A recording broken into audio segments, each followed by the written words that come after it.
வணக்கம். நீங்கள் இணைந்திருப்பது ஏழிசை ஸ்வரங்களின் யாழிசை நாயகன் யாழரசன் இணைய வானொலியின் இரவு நேர பிரதான செய்திகள். செய்தி ஆசிரியர் சத்குணநாதன் விதுஷன், வாசிப்பவர் ஜெகமோகன் தருண். பிரதான செய்திகளுக்கு செல்லும் முன்னதாக முதலில் தலைப்புச் செய்தி.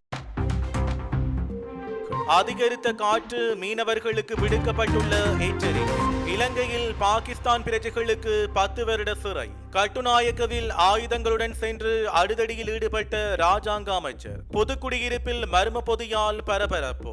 கிளிநொச்சியில் மே 18 முள்ளிவாய்க்கால் நினைவு தினம் அனுஷ்டிப்பு. தமிழர்களின் மனங்களை மேலும் புண்படுத்த வேண்டாம், மைத்ரி எச்சரிக்கை. ஐக்கிய மக்கள் சக்தியில் இணைந்த முன்னாள் ராணுவ தளபதி ஜெனரல் மகேஷ் சேனாநாயக்க. பல்கலைக்கழக மாணவர்கள் பட்டம் பெறுவதில் ஏற்பட்டுள்ள சிக்கல். இனி விரிவான செய்திகள். போதைப் பொருட்களுடன் இலங்கையில் கைது செய்யப்பட்ட பாகிஸ்தான் பிரஜைகள் 9 பேருக்கு கொழும்பு மேல் நீதிமன்றம் தலா 10 வருடங்கள் சிறை தண்டனை விதித்துள்ளது. 2020 ஜனவரி 1ஆம் தேதியன்று போலீஸ் போதைப் பொருள் தடுப்பு பிரிவினரும் கடற்படையினரும் இணைந்து மேற்கொண்ட சுற்றி வளைப்பில் சந்தேக நபர்கள் 614 கிலோ 36 கிராம் ஐஸ் மற்றும் 581 கிலோ 34 கிராம் சந்தேகத்துக்கிடமான போதைப் பொருளுடன் கைது செய்யப்பட்டனர். அந்த போதைப் பொருட்கள் தொடர்பில் அறிக்கை கிடைக்கப்பெற்றுள்ள நிலையில் அந்த பொதிகளில் 900 கிலோகிராமிற்கும் அதிகமான போதைப் பொருள் உள்ளதாக தெரிய வந்துள்ளது. இதன்படி சட்டமா அதிபரின் ஆலோசனைக்கு அமைய சந்தேக நபர்களுக்கு எதிராக கொழும்பு மேல் நீதிமன்றில் வழக்கு தாக்கல் செய்யப்பட்டு வழக்கானது விசாரணைக்கு மேற்கொள்ளப்பட்ட போது குறித்த பாகிஸ்தானிய பிரஜைகள் குற்றத்தை ஒப்புக்கொண்டதாக தெரிவிக்கப்பட்டுள்ளது. மேலும் தண்டனையை நிறைவேற்றுவதற்காக அவர்களை பாகிஸ்தானுக்கு நாடு கடத்துவதற்கான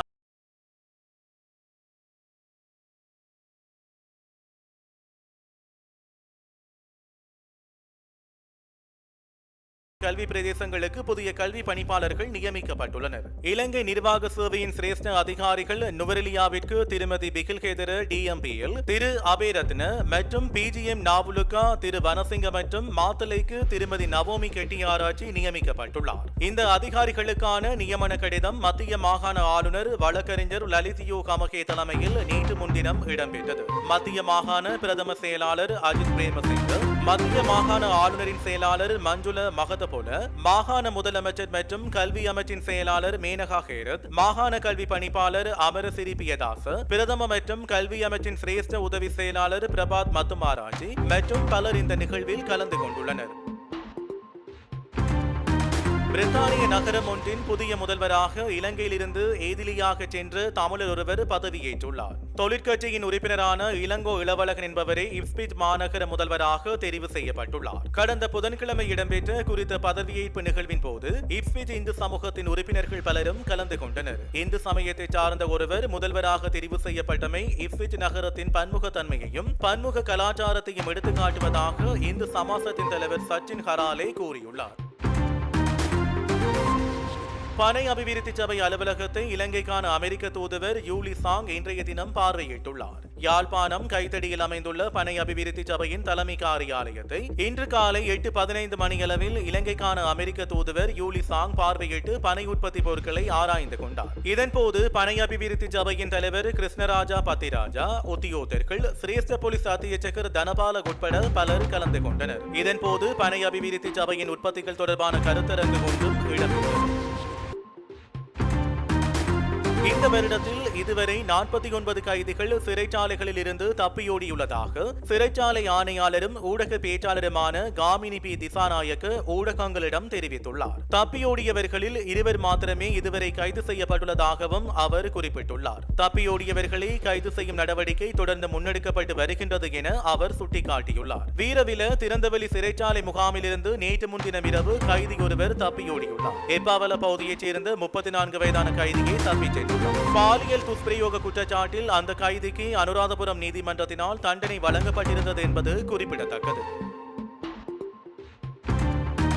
துபாயில் இருந்து வந்த 2 இலங்கையர்கள் கட்டுநாயக்க சர்வதேச விமான நிலையத்தில் குற்றப்புலனாய்வு திணைக்கள அதிகாரிகளால் கைது செய்யப்பட்டுள்ளனர். கட்டுநாயக்க பண்டாரநாயக்க சர்வதேச விமான நிலையத்தில் குற்றப்புலனாய்வு திணைக்கள அதிகாரிகள் 1083 கையடக்க தொலைபேசிகள் மற்றும் 200 உயர் கொள்ளளவு கொண்ட பென்டிரைவுகளை வைத்திருந்த 2 இலங்கை பயணிகளை கைது செய்துள்ளனர். இன்று காலை துபாயில் இருந்து குறித்த 2 இலங்கை பயணிகளும் கட்டுநாயக்க பண்டாரநாயக்க சர்வதேச விமான நிலையத்திற்கு வந்ததாக போலீசார் தெரிவித்தனர். சந்தேக நபர்களிடமிருந்து கைப்பற்றப்பட்ட பொருட்களின் பெறுமதி சுமார் 50 மில்லியன் ரூபாய் எனவும் போலீசார் மேலும் தெரிவித்துள்ளனர்.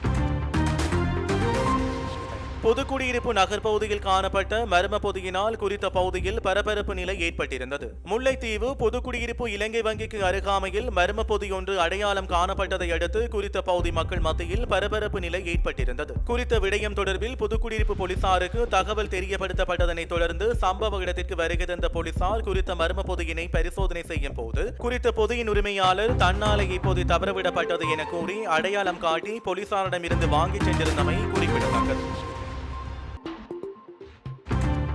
முள்ளிவாய்க்கால் நினைவு வாரத்தை முன்னிட்டு இன்றைய தினம் கிளிநொச்சி மாவட்டத்தில் சுண்டிக்குளம் இளைஞர்கள் ஆட்டோ சங்கத்தினர் மற்றும் வர்த்தக சங்கத்தினரால் முள்ளிவாய்க்கால் அவலத்தினை நினைவு கூறும் வகையில் உப்பு கஞ்சி வழங்கப்பட்டது. இந்நிகழ்வானது பொதுச்சுடர் ஏற்றப்பட்டு இறந்த உறவுகளுக்கு நினைவஞ்சலி செலுத்தப்பட்டு உப்பு கஞ்சி பகிர்ந்து அளிக்கப்பட்டது.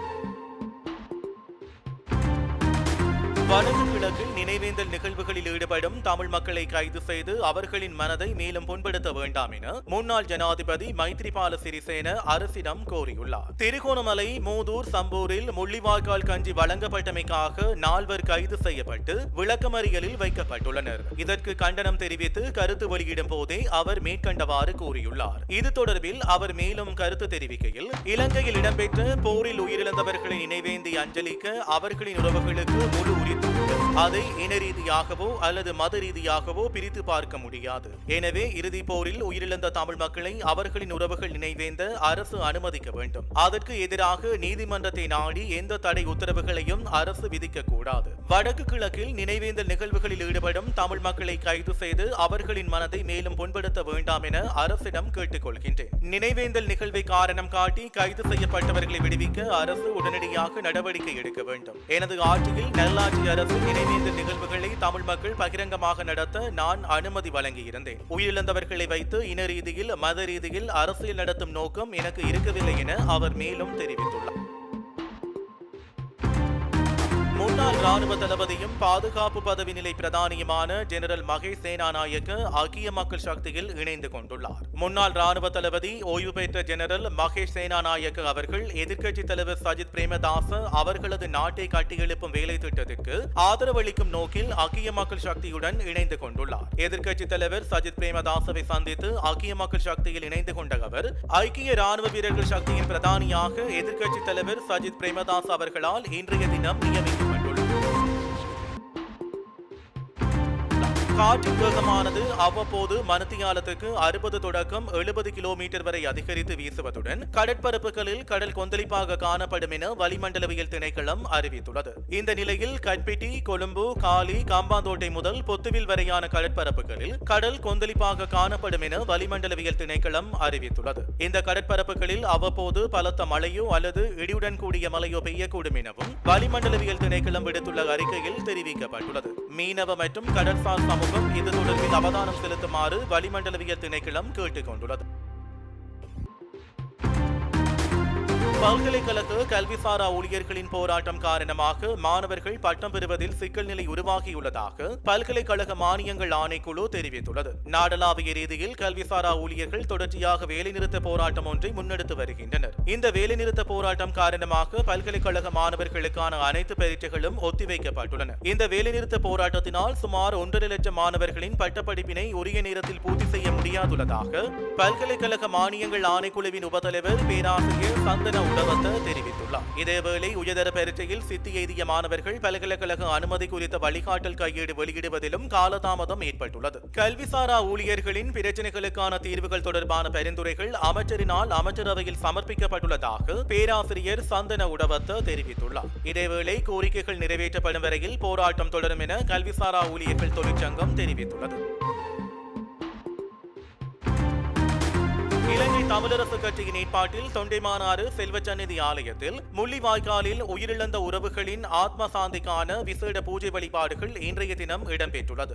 இந்த விசேட பூஜை வழிபாடுகளில் முன்னாள் மாகாண சபை உறுப்பினர் சுகிர்தன் அவர்களும், உடுப்பிட்டி தொகுதி இளைஞரணி செயலாளர் தயாபரன் அவர்களும், கோப்பாய் தொகுதி இளைஞரணி தலைவர் ரேகன் அவர்களும் கலந்து கொண்டிருந்தார்கள். விசேட பூஜை வழிபாடுகளை தொடர்ந்து முள்ளிவாய்க்கால் கஞ்சி வழங்கும் நிகழ்வும் இடம்பெற்றது. முன்னாள் மாகாண சபை உறுப்பினர் சுகிர்தன் அவர்களின் தலைமையில் இடம்பெற்ற இந்நிகழ்வில் தொண்டைமானாறு இலங்கை தமிழ் அரசு கட்சியில் வட்டார கிளை உறுப்பினர்கள், பொதுமக்கள் என பலரும் கலந்து கொண்டிருந்தனர்.